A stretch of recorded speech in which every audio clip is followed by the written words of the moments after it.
कसब्याचा आमदार 18 महिने हवेत होता अशी टीका हेमंत रासनेंनी केली आहे। हेमंत रासनेंनी रवींद्र दंगेकरांवर टीका केली आहे। कसबा विकसित करण्यासाठी मास्टर प्लॅन माझ्याकडे आहे असंही रासने म्हणाले।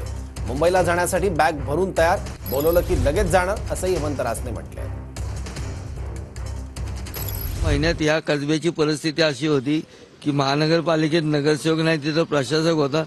निवडून दिलेला आमदार कुठल्या हवेत होता ते त्यालाच माहिती होतं। त्यामुळे सर्वसामान्यांचा आधार देणारा, त्यांची छोटी मोठी कामं करणारा लोकप्रतिनिधी नव्हता। तर आम्ही 6 प्रभागात 6 संपर्क कार्यालय उघडली होती। सकाळी 7 वाजल्यापासून मी आणि माझ्याबरोबर 5-25 कार्यकर्ते आज जसं आम्ही इथं बसलेलो आहोत तसं रोज टेबल खुर्ची टाकून बसत होतो।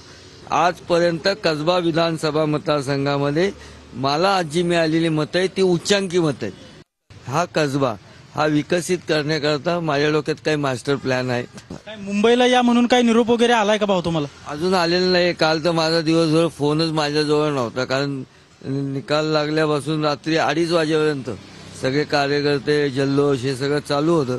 2:30ला जाऊन झोपलो, 6-6:30ला उठलो, आलोय। आता जेव्हा साधारण मीडियाच्या माध्यमातून कळतंय की आज संध्याकाळी बोलवणार आहेत, ते काय फोन आला की आम्हाला लगेच आमची बॅग तयार आहे, बोलवतील तेव्हा आम्ही जाणार।